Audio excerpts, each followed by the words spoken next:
Avant de commencer la vidéo, je tiens encore une fois à te rappeler que si tu ne rejoins pas le canal Telegram, tu n'obtiens pas toute la valeur que je peux apporter via LaboChain. Et dans ce canal, encore une fois, je partage beaucoup d'infos très importantes sur le marché. Je suis beaucoup plus rapide qu'avec YouTube, parce que faire une vidéo YouTube, c'est plus long, tout ça. N'hésite pas à rejoindre le canal si tu as Telegram.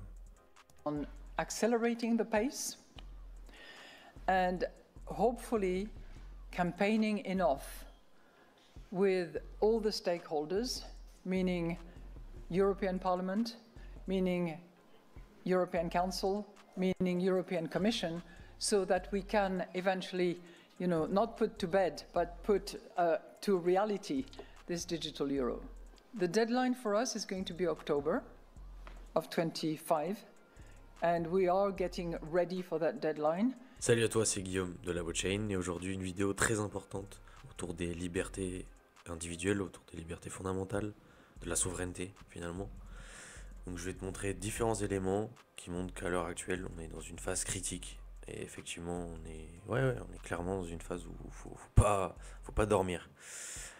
Alors comme j'avais mis en intro, on a notre chère Christine qui nous annonce que ça y est, on va pouvoir déguster leur dernière leur dernière création. Et ce qui se passe donc, c'est que il n'y a pas effectivement, il n'y a pas que la France, il y a aussi Israël qui aussi prépare tout ça en amont avec apparemment 110 pages. Donc on se doute bien que sur les 110 pages, déjà, combien de personnes vont lire le document? Assez peu. Et on se doute bien que s'il y a 110 pages, c'est quand même que pas mal de choses. Je pense pas que ce sont les aspects techniques, quoi. Voilà, je pense. Enfin bref. Et ce tweet aussi, donc, qui démontre dans les grandes lignes ce qui nous attend, très probablement. L'idée donc c'est de traquer absolument tous les paiements, parce que sans le cash, sans le liquide, les billets, le papier, eh bien, on peut tout tracer. Bon, certains disent que c'est déjà le cas à l'heure actuelle, mais là ce sera d'autant plus le cas. Ils pourront bien évidemment bloquer des achats, si par exemple telle loi est passée ou telle règle, telle ci, telle ça, hop, là ce sera en un clic, avec un algorithme ou je ne sais quoi, ils pourront faire le nécessaire, quoi. Les taxes, eh bien, elles sont prélevées de manière automatique. Là, il y aura même plus... Non. Je ne prononcerai pas sur le sujet. Et encore une fois, oui, voilà, sans le cash, eh bien, là, on sera sur une dépendance totale envers la Banque Centrale Européenne. Et évidemment, ce sera vendu comme quelque chose de commode, d'utile, tout ce qu'on veut.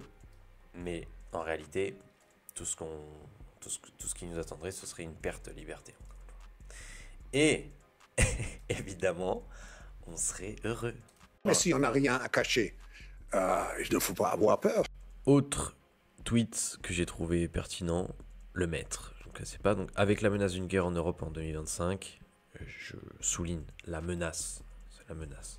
Et l'introduction imminente de l'euro numérique en octobre 2025. Donc là, c'est vrai qu'il y a quand même on peut faire le lien. Il devient plausible, selon lui 60% de chance dans un scénario pessimiste, que les citoyens se retrouvent pris au piège dans un système centralisé, autoritaire, évoquant des similitudes avec l'URSS, caractérisé par un contrôle étatique total des finances et des libertés individuelles. Le contrôle des capitaux facilité par l'euro numérique, une monnaie programmable et centralisée, ça qu'il faut retenir surtout, programmable et centralisée, parce qu'il n'y a qu'une petite caste qui dirige tout ça, pourrait permettre à la BCE et au gouvernement de bloquer les transferts à l'étranger. Donc ça aussi, ce serait problématique. Ce serait pas simplement « Oh, je peux plus acheter tel ou tel produit ou service dans ma ville ». Donc là, pareil, une certaine proba. Imposer des taux négatifs sur l'épargne. Alors ça, c'est ballot. Sur la pseudo-épargne. Surveiller toutes les transactions et restreindre les achats d'actifs alternatifs comme Bitcoin ou l'or. Voilà. Ça, j'en profite pour préciser. Si ça fait... Je crois que là, oui, ça doit faire au moins 2 ans, peut-être un peu plus, que j'ai pris conscience, personnellement, que si on s'y met pas dès que possible, on arrête de tergiverser, on arrête de blablabla, je le ferai la semaine prochaine, eh bien, on risque à un moment donné de se rendre compte que c'est plus possible, en fait. Il n'y a plus le on-ramp, il est tout comme le off-ramp. En gros, la passerelle, le pont entre les plateformes et aussi pour revenir en fiat, si on n'a pas encore compris que c'est pas intéressant de revenir en fiat, sauf en cas de vraiment nécessité, mais voilà. Et bien à ce moment-là, c'est plus possible, quoi. Donc si à un moment donné, on n'a même plus la capacité d'acheter du BTC ou de l'or, c'est terminé. Les taux, c'est même plus les taux se resserrent, c'est les taux, ça y est, il est fermé, quoi. Donc je dis pas que ce serait impossible, perso, je pense qu'il y a toujours une solution et que c'est jamais la fin du monde, mais ce serait d'autant plus hardcore, quoi. C'est dommage de ne pas profiter de moments qui, je dirais, relativement paisibles, même si c'est pas le cas pour tout le monde, mais je veux dire, comparé par exemple à une période comme 2020-2021, là c'était un peu plus compliqué. Là, on va dire 2023, 2024, 2023, 2024, là début 2025, il n'y a rien qui manifestement nous empêche de passer à l'action. Sauf évidemment dans le cas de problèmes individuels ou quoi, mais globalement, il n'y a pas une entité qui vient nous empêcher de faire ça. Là, personnellement, si je souhaite acheter du BTC, je peux acheter du BTC, quoi.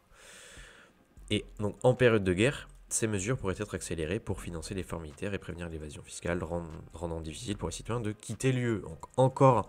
Donc, en fait, ce serait un enchaînement comme ça de choses assez terribles. Donc, ce serait pas simplement je ne peux plus acheter ce produit que j'aimais parce que ça pollue. Non, là, ça irait ça irait potentiellement beaucoup plus loin. Et là, voilà, on aurait des délais, par exemple, selon lui, de départ réduits à 6 à 12 mois dans un scénario pessimiste, créant un système de contrôle économique et social ressemblant encore une fois à celui de l'URSS où les mouvements de capitaux et les libertés étaient sévèrement limités. Et c'est d'ailleurs pour ça qu'il y a quelques jours, j'ai publié ce tweet: d'ici 2030, on pourrait vraiment être dans la nouvelle Union soviétique, mais sous stéroïdes cette fois. J'ai vu un tweet de je sais plus qui d'autre et ça m'a... Voilà. J'ai trouvé ça rigolo mais pertinent. Et donc là, on peut se dire que faire, mais que faire face à cette menace colossale? Eh bien, je te partage ce site, je le mettrai en description. Tu as ici la carte. À quoi elle sert cette carte? Eh bien, il suffit de faire CTRL F, hop, et là, on a donc tous les commerces qui ont déjà réalisé des transactions Monero, Bitcoin. Alors, ça ne veut pas dire que ce sont des gros fanatiques qui mettent un logo à l'entrée du mag, qui sont directement mais vous savez, vous pouvez payer en BTC, en Monero. Non, mais au moins, voilà, c'est déjà des commerces qui sont sensibles à ce sujet-là, à ces enjeux-là. Donc c'est déjà bien. Donc je te mettrai tout ça en description et tu pourras aller faire tes petites recherches. Et évidemment, il n'y a pas que ça, il y a les projets, il y a plein de choses. Les tutos pour avoir par exemple son propre nœud, Monero. Et voilà, les contacts, les groupes locaux. Donc ressources très très utiles. Donc les enjeux sont massifs, mais les outils de résistance sont là pour contrer leur agenda. On n'est pas complètement à poil. Il suffit, selon moi, d'étudier Bitcoin, notamment, et comprendre comment s'en servir. Je mettrai dans les commentaires un article qui, à mes yeux, est utile pour saisir l'essentiel. Et je rajouterai aussi que séparons donc la monnaie de l'État avant qu'il ne soit trop tard. Et c'est cet article. Donc je le mettrai il date quand même de mai 2024. Mais j'ai touché les principaux aspects, je dirais, qui servent à prendre conscience de ce qui se passe. Donc ça peut aussi servir quand on souhaite éveiller un membre de sa famille ou un proche ou même quelqu'un qu'on ne connaît pas vraiment, mais ça peut servir. Et donc pour conclure, voilà, il reste avril, mai, juin, juillet, août, septembre, octobre. Ouais, il reste 7 mois en gros. 7 mois. Alors ce sera peut-être un flop. Certaines personnes disent que ce sera un flop, que ça ne pourra pas être mis en place. Peut-être. Et là, bon, tant mieux. Mais si c'est pas le cas, ce sera compliqué après. Encore une fois, les choses ne vont pas être simplifiées au fur et à mesure du temps. Elles vont plutôt se compliquer. En tout cas, elles vont se compliquer pour les personnes qui ne prennent pas la peine d'étudier la tech, d'étudier les enjeux actuels. Voilà, en tout cas, je pense que ça marche, ça fonctionne comme ça. Néanmoins, ça pourrait être aussi une bonne pub pour Bitcoin. Parce que les personnes qui vont commencer à se rendre compte que là, il y a quelque chose qui tourne pas rond, elles vont se demander comment je peux éviter ça, quel outil quel protocole, quelle application, voilà, comment je peux faire pour retrouver de la souveraineté, et bien là, il se peut qu'elle tombe sur Bitcoin. Parce que maintenant, c'est quand même devenu, peut-être pas mainstream comme on dit, mais c'est relativement connu. Connu, non. On en a déjà entendu parler, plutôt. Voilà. Connu, ça c'est... Non, c'est pas le bon mot pour décrire la réalité. Voilà, je crois que j'ai fait le tour, les grandes lignes, l'essentiel à garder en tête. Je referai sûrement des vidéos d'ici octobre concernant ce sujet-là. S'il y a des nouvelles, si au final c'est un flop, ou si c'est pas un flop. Mais voilà, encore une fois, je t'encourage vivement à faire le nécessaire d'ici là.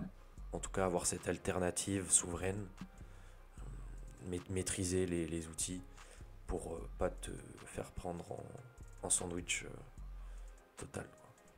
À moins que te faire gouverner, ce soit ton truc. C'est possible, hein, ils aiment ça.